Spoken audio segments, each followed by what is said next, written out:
Dr. Singh, while we're waiting, I'd like to start with you because you were there. You know, we saw it on TV. You were there. The emotions, the fervor, the tears. What was it like seeing our scientists felicitated in the manner that they were this morning? And relive that moment for us for a moment, sir. No, I think because Honorable Prime Minister Shri Modi has a natural connect with the scientific fraternity. Also because he has a natural temper for science. And I think never before the scientific community has felt so enabled before. Because we had the talent, we had the potential, we had the capabilities, we had the capacity to work hard. You would recall the pictures of Sarabhai carrying launcher on the carriage of his bicycle. But I think what was lacking was at the level of the policy planners, at the level of the leadership of the day, the kind of enabling milieu which was required for the scientist to put in his best or her best. That has happened in the recent few years, particularly in the last 4 or 5 years after Prime Minister Modi unlocked the gates of Sriharikota. Now you would recall on the 14th of July, when the launching of this mission happened, Chandrayaan-3, we had more than about 1,000 media persons. Now this was a place which was forbidden even for peeping inside the gates of the launching station. We had boys and girls from colleges, schools, we had members of society, we had people from all over India there to work. And that is also resulted in a feeling of belonging, the manner in which the whole nation was. Also, we, on the one hand, I think Prime Minister's support has been at two levels primarily. One, of course, the moral support, which you saw happening when Chandrayaan-2 did not go the way it went and he was there, which you saw today also. And he said that my mind, my heart was here, although I was there. And second, at the level of the support otherwise, the funding, the kind of freedom to work. We were working in a kind of, we had a wheel of secrecy, I don't know for what reason, that was thrown open to the private participation. Within 3-4 years, we have more than 150 private startups working in collaboration with Sriharikota, some of them world-class startups. Many of them have turned into lucrative entrepreneurs. Now we have the National Research Foundation Anusandhan policy brought in just in the last session of the Parliament, which will be even more enabling, which will give room to about 60-70% of the participation from non-government sources. So I think if you have to play a global role, if you have to live up to the global parameters, if you have to meet the global challenges, and if you have to establish ourselves as a global leader, a global player, we would have to follow the global strategies and the global work style, which was not happening before Prime Minister Modi came in. And now, I think the demarcation with the public and the private has to go away. The industry has to be an equal stakeholder. The era of working in silos is over. A more synergized and integrated approach is what is required. And I think this has done wonders in just 3-4 years in the last, ever since a new policy came in.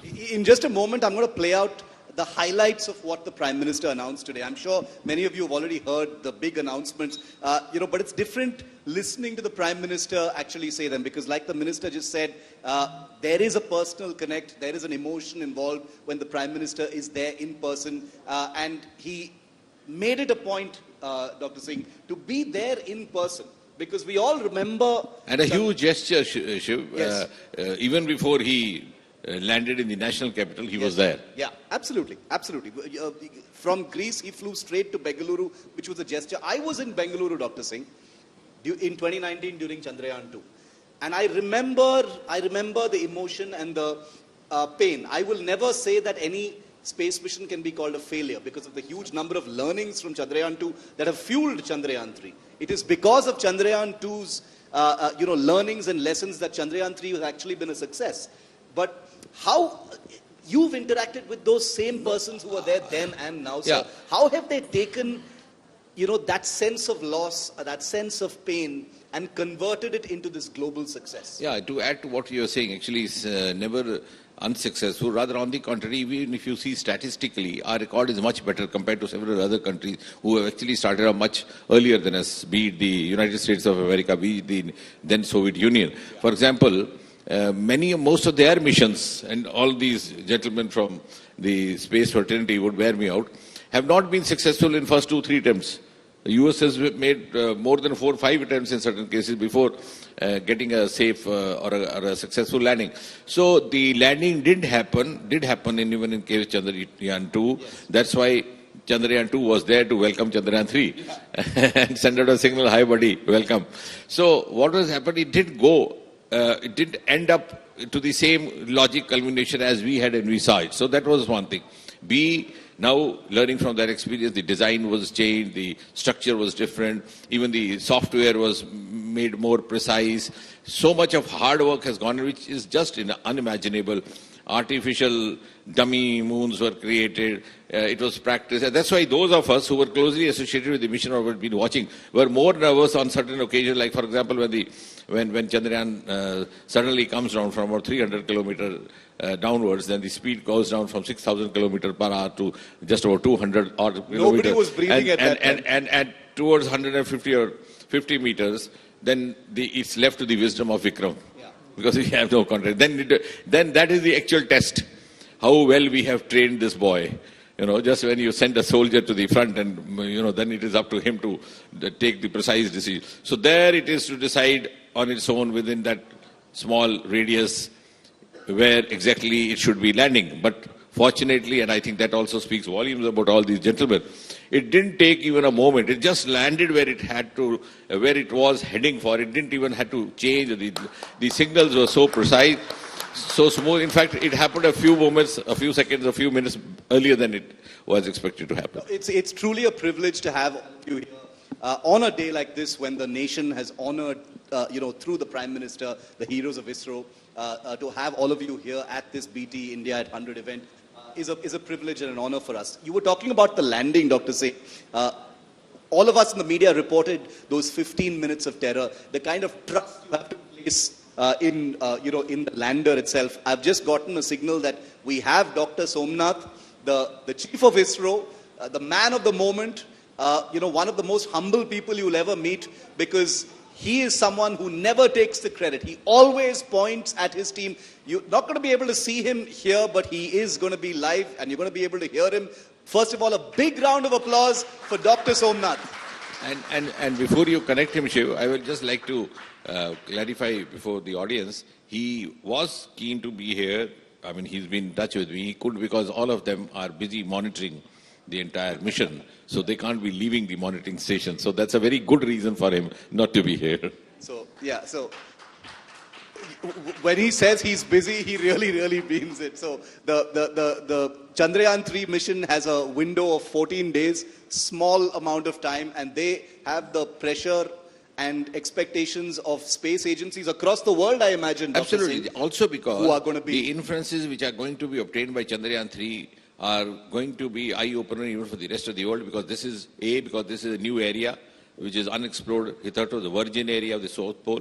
B, even though Americans landed a human being way back 1969, Neil Armstrong, but it was Chandrayaan series which brought back the evidence of the presence of water molecules. So that makes it even more interesting, and even that finding was an eye-opener for the rest of the world, because it gives you a direct or an indirect indication of the possibility or complete or whole or less possibility of the human habitat being there or human life. So it makes it all the more interesting.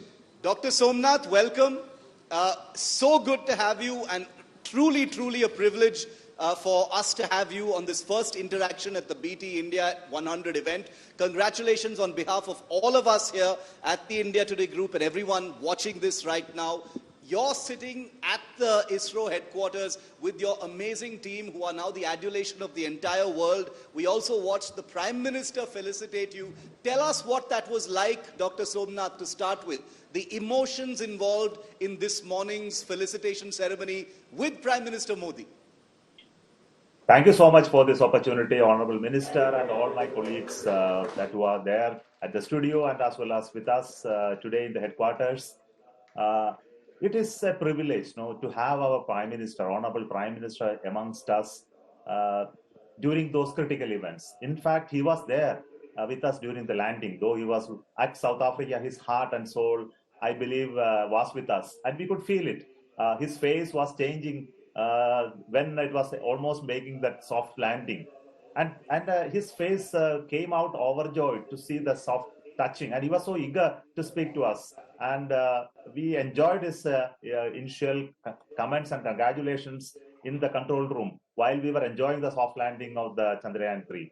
And he offered us that he will come to Bangalore, the control center, in maybe soon as he is able to. And he took his word, and that we were waiting for that moment to happen.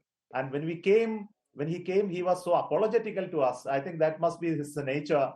And he said that, so I am very sorry that you people are waiting early morning to come to the control center and receive us. Then I told that, sir, we all work 24 hours a day, so it's okay.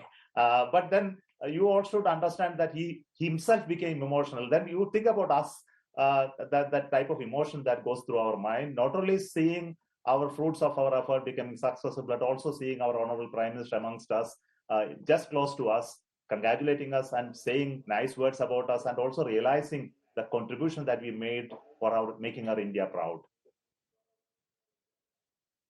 One of the biggest takeaway from we in the media, Dr. Somnath, as you know, we're always looking for that big headline in every event. And for us, the big headline was that August 23rd, the day that you and your team achieved, what nobody else in the world has ever achieved, landing a spacecraft on the south pole of the moon. That date has been declared as National Space Day. We know that there has been a global space week that is celebrated, but India now has the honor, Dr. Somnath, of having its very own National Space Day, and that's thanks to you and your team, sir. Yeah, that's a fantastic thing that can happen. Now we have a place to our credit, a day to our credit for our accomplishment related to moon or related to space. Say, all of we know that the Space Week celebrations, which is the United Nations celebration of two great events of the erstwhile powerful nations into space, and their work is what is credited in the World Space Week. Today, you just imagine that India can duly talk about a space week. It's a national space week. I think it has a rightful place for being a World Space Week, Space Day. So I believe that our contribution in terms of going to moon, landing on the South Pole, being very unique in the history of the human beings. I think this is something phenomenal to happen for us. And it also places India to the top of the world. Dr. Somnath, the landing site names was a source of great suspense for millions of people across the country. Everyone was wondering what the site where Vikram has landed will be designated, will be called. Were you expecting the Prime Minister to make that announcement today? Because everyone had their fingers crossed that an announcement would be named, and the Prime Minister did not disappoint. He's named it Shiv Shakti Point, where the Vikram has landed. No, he indicated very clearly that it has always been a thinking in his mind that we must name these lights right from Chandrayaan 2 time. He's explained to us why at that time it was not done. He said, we must land safely first. We must make a soft landing. Then we will name. This is he decided. And his decision is now come to a fruition today. He decided, and he named both the sites, Chandrayaan 2 as well as Chandrayaan 3 sites. Chandrayaan 3 as Shiva Shakti Point and Chandrayaan 2 as Tiranga Point. Oh, we were overjoyed by this naming. I think it is conventional for space people. When such a extra planetary event takes place, we generally name such locations. So it is customary, but it is very spontaneous from him to identify the name which is more Indianized, Indian sounding name. And this is something very unique, and he only can do that. Dr. Somnath, Dr. Singh, Dr. Jitendra Singh, the Minister of State for Science and Technology, is also here. We've been talking to him. Unfortunately, you can't see each other, but you can hear each other. One of the wonderful images from today's ceremony at the ISRO was the Prime Minister and Dr. Somnath with the amazing community of women scientists of ISRO. They've become such a huge inspiration and an eye-opener for people across the country. I am from the South. I am aware about ISRO has a large community of women scientists. For many people, this was completely new and an eye-opener, sir. Absolutely, absolutely. We have a huge presence of women scientists in most of our mission teams, even in the forthcoming Gaganyaan team. But I don't know whether you notice, Shiv, when Somnath ji was referring to Prime Minister's connect with the scientific fraternity, the Prime Minister's expression when he came, he had the presence of mind to say that I was impatient to meet you all, that's why I've come straight here, but my impatience might have caused inconvenience to you because I'm disturbing you early morning. So look here, the presence of mind of a person. He was so much consumed of his own, urge to meet the scientific fraternity there, but at the same time, he was conscious enough, had the presence of mind enough to also realize if possibly they might have undergone the inconvenience of rising up early morning. So I think that makes the connect between Prime Minister and every section of society, for that matter, in case the scientific fraternity, very spontaneous, very natural. Dr. Somnath, the Prime Minister apologized for waking you all up early, but I am going to guess that none of you have had any sleep since the Vikram lander actually touched the lunar surface. So there's no question of waking up early. You've all been completely awake since August 23rd, sir. Am I right or am I wrong?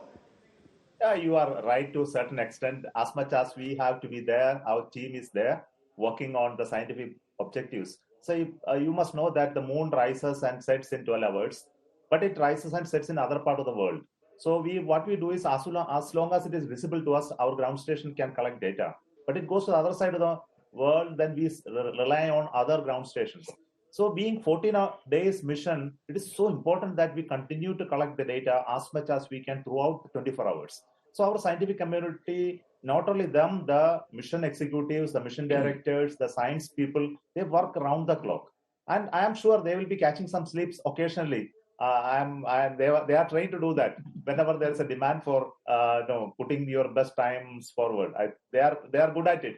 So I'm very happy that they will continue to work for next 14 days to finish off their task.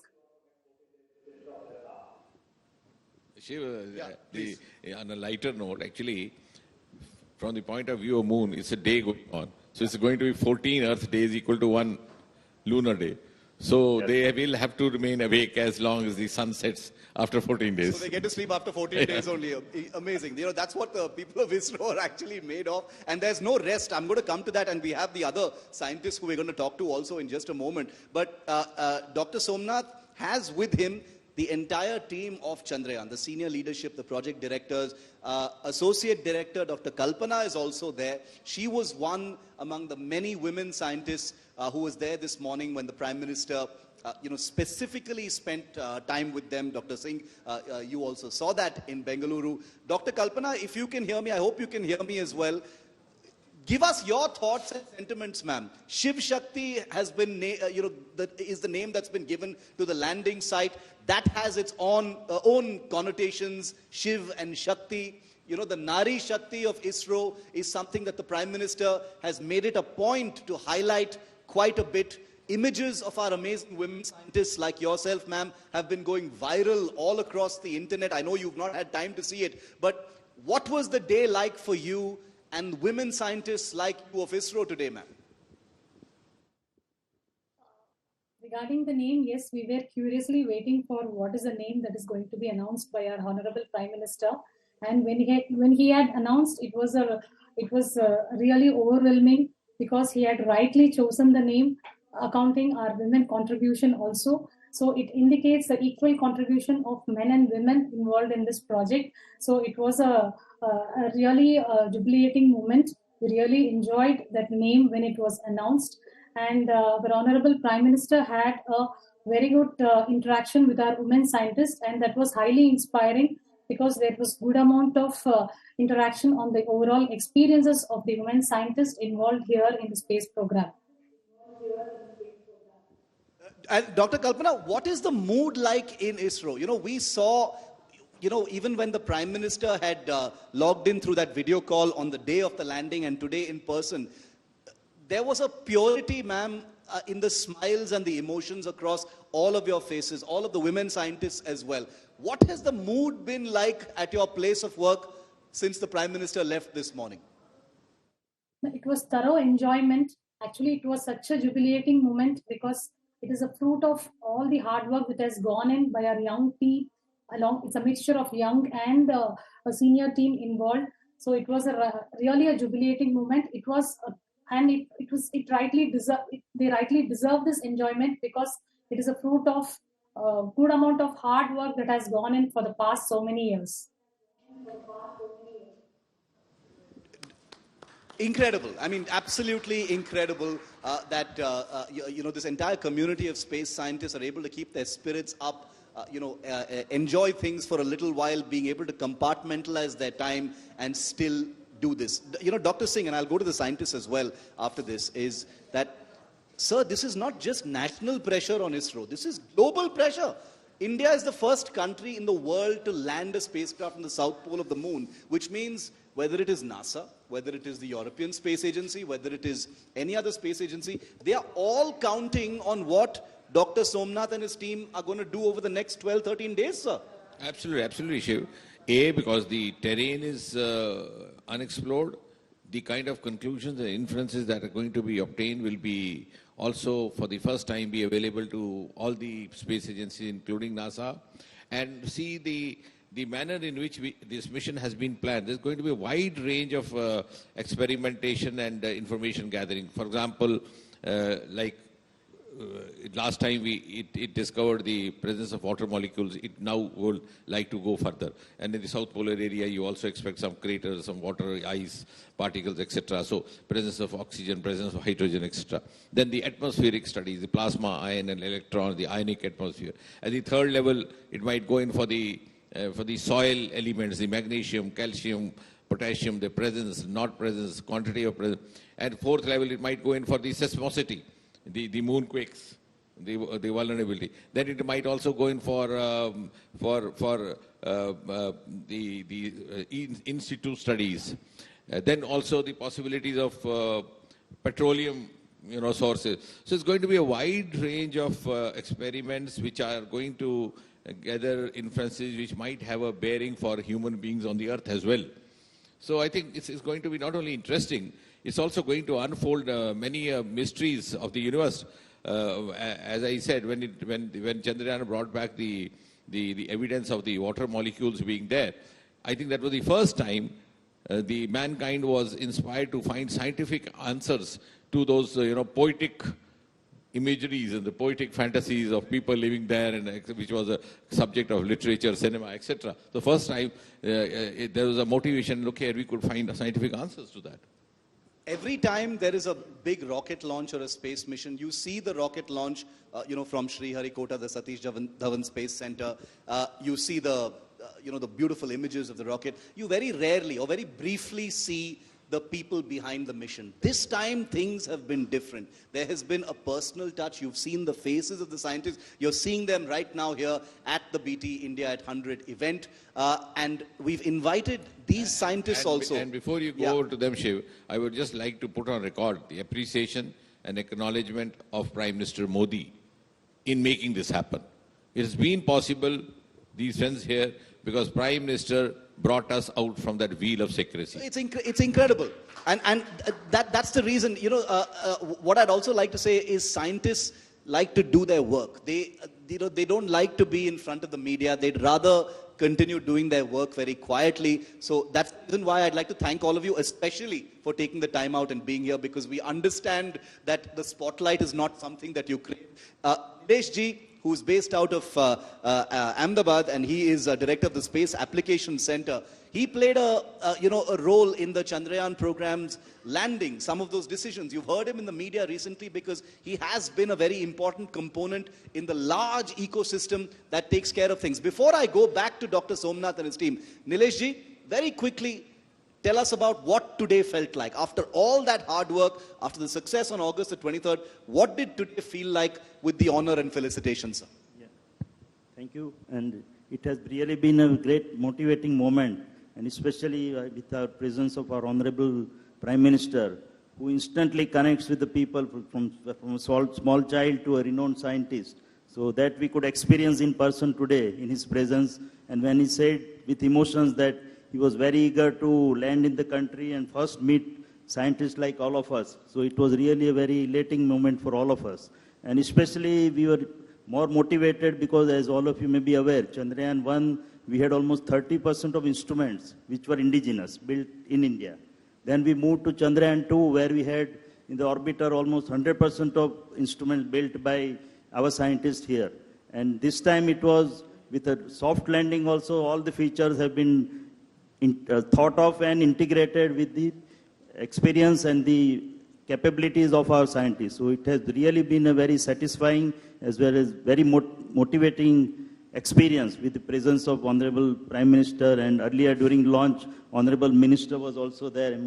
So it was really a great moment for all of the scientists here present, and especially with the presence of we have a 30% women force in our institution, and we would strive to achieve that 50% or more target also. So considering that, this motivation for even our women scientists was a great affair today. Thank you. Dr. Bharadwaj, sentiments today. Entire nation with you. You know, scientists, sometimes science may feel like a lonely profession. You're in the lab or you're behind a computer or doing something. Here, do you suddenly feel like the entire country is with you? Yeah, it was certainly a euphoric moment for all of us when we had a successful landing. And for scientists who developed the instrument which is working now on the moon, it gives a great feel of satisfaction for all of us that the baby which you created and sent it on the lander, Vikram lander and the Pragyan rover, working very well and giving us excellent quality of science data.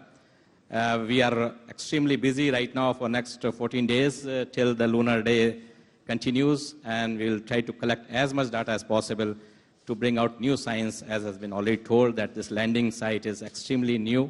We have landed for the first time. But let me also tell you that now India has 4 spacecraft around the moon. Yeah.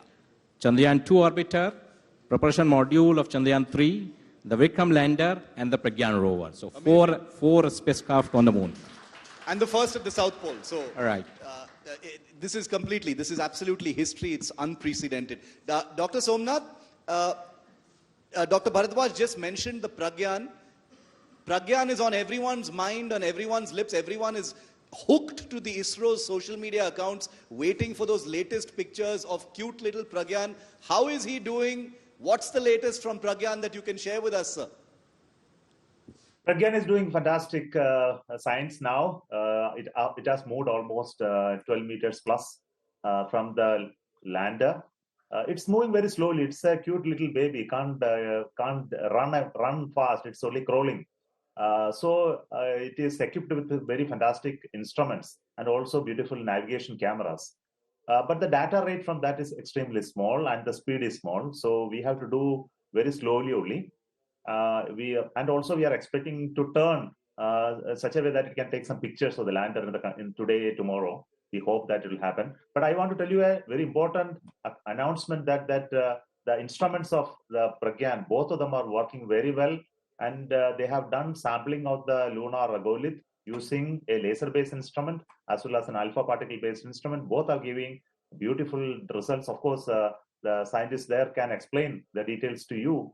But then I only say that what we wanted to achieve through the Pragyan has been achieved, and we looking at building much more faster, more resilient Pragyans versions in the future. This is inspiring us because it's a complex robotic mission with its own intelligence, and we packed everything in such a small space to do an independent satellite work in just 35 kilograms far away on the moon. It's a remarkable engineering piece.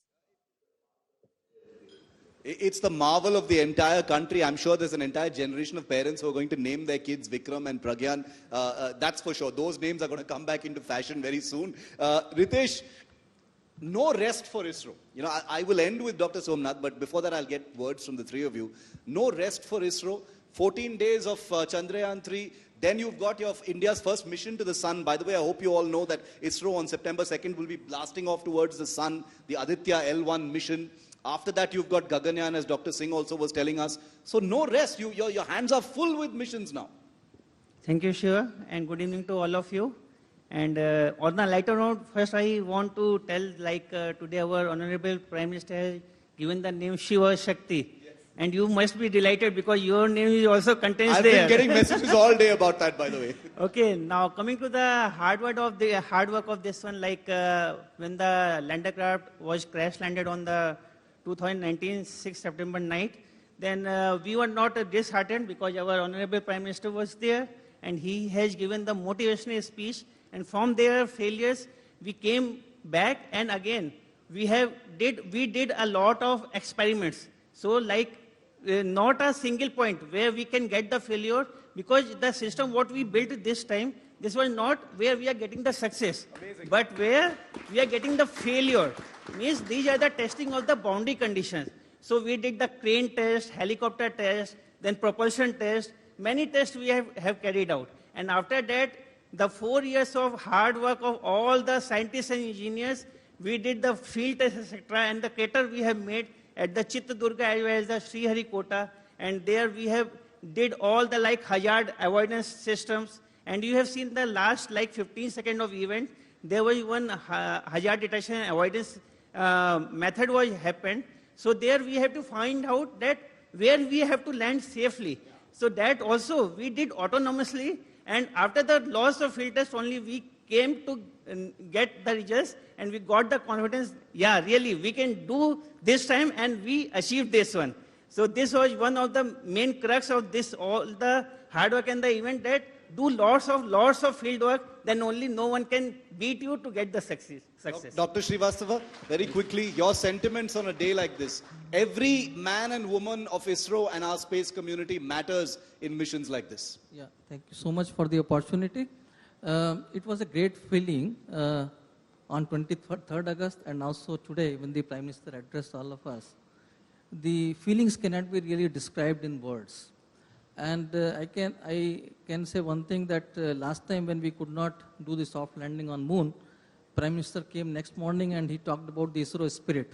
And I think it is that ISRO spirit which could make it happen. Thank you so very much. Incredible. And Hari Krishna, and final comment from you about looking forward to the next one. You know, failures and successes are going to be part of reaching into the unknown, but it's about moving on, learning and moving on quickly. Yeah, thank you very much, Shiv. It's truly an honor to be here, and we take it each and every step, and then we march on. So here, being in Delhi, we know that the kind of pulse, the kind of support that we are getting from all of you, it does really matter to us. The kind of support that we get from the people of India, that only helps us to march ahead. And I can promise you that with the kind of viewership that the Chandrayaan-3 mission has had online on social media, I'm sure you've seen all the records being broken. The fact is, every single thing that ISRO does from now on is going to be a mega event, and I can personally guarantee you that it will be big here on India Today. I'd like to end with the heroes of the day, Dr. Somnath and his team. Sir, many people wanted me to ask you this question, so I'm going to end on a light note. How do space scientists unwind, sir? With your high-pressure jobs, what do you guys do? And Dr. Somnath, I'm especially asking you this question because there is a viral video of you dancing, sir.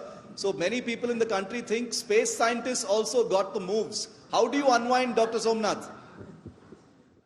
Before I end, now it's important for me to introduce my team here. The project director Veera Muthuvel, Kalpana you mentioned, director of the URSC Shankaran, the mission director Srikanth, director of LPSC Dr. Narayanan, scientific secretary Santanu, and Dr. Anil Kumar, associate director of the ISTRAC, and also director of ISTRAC Ramakrishnan. So thank you for this. But you coming back to your question, unwinding.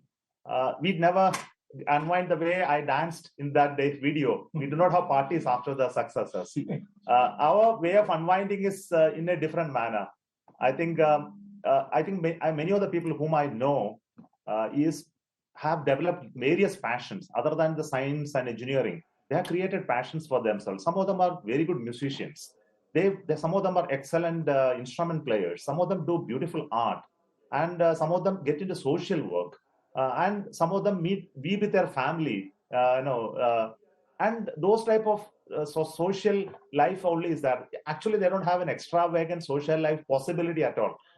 So because of their work, nature of the work, and very confined and little controlled environment of the work, which makes them not to be exposed too much. I think very large percentage of our staff, scientists, etc., conform to the living conditions and the boundaries into which they need to perform. So it naturally may put them into unwinding and relaxing through lighter personal level activities, which they many of them create. Some of them write beautiful articles. I have heard some of them, they have musics made out of it. I have so many of my colleagues. Occasionally we get together as members of family and then showcase our own talents, and we organize within centers, etc., to do these type of things. So they find their own ways of unwinding, but not into the social circles of unwinding that you are more familiar with. Absolutely not. No, Shiv, if you permit, because Somnath is being very modest. I think the work culture which is followed in ISRO is a kind of a role model for all professional groups. It's a perfect blend of Indian tradition and the most modern, updated scientific practice. After every launch, there is an SOP which is gone from generation to generation. They pay obeisance at Tirupati at the beginning of the session, then afterwards, after the successful culmination. And the unwinding part. Soon after the official announcement is made of the mission having been successful, they distribute a laddu, a Tirupati laddu. So that is their unwinding club. So and the other part of it is that nobody superannuates in ISRO. If you see the picture, you'll find all the former chairmen also sitting there, all the retired scientists. So they adopt a mission as a life's mission. So they don't dissociate themselves even when they're officially no longer there. And with the Prime Minister having brought in the changes that have been there in the last 4 or 5 years, I agree with you, as you said in the beginning, there's been a quantum jump. And you said they are very busy now with Aditya and Gaganyaan. They're going to be all the more busy because so many of the private missions also lined up now. And as far as the space economy is concerned, we were just 1 billion space economy right now. We hope to be 40 billion by 2040. And the projection yesterday only, I think 2 days back, the ARL projection, the other projection, even predicted that we could achieve 100 billion, the manner in which at the pace at which we have started moving after the unlocking of the space sector by Prime Minister Modi. So I think they're going to be very, very busy for good reasons and going to contribute to the economy of India in future. I'd only like to end by not only saluting and thanking all of our scientists, Dr. Somnath and his team, but I also want to specifically mention and salute their families, the people behind them, the people who are the strength behind them, giving them the latitude and the freedom to do the incredible work that has made this nation completely so proud. So our namaskars to them, our salutes, none of that is ever going to be enough. And we will, of course, be celebrating National Space Day next year on August 23rd. Thank you to all of you. Thank you, Dr. Somnath and team. Thank you.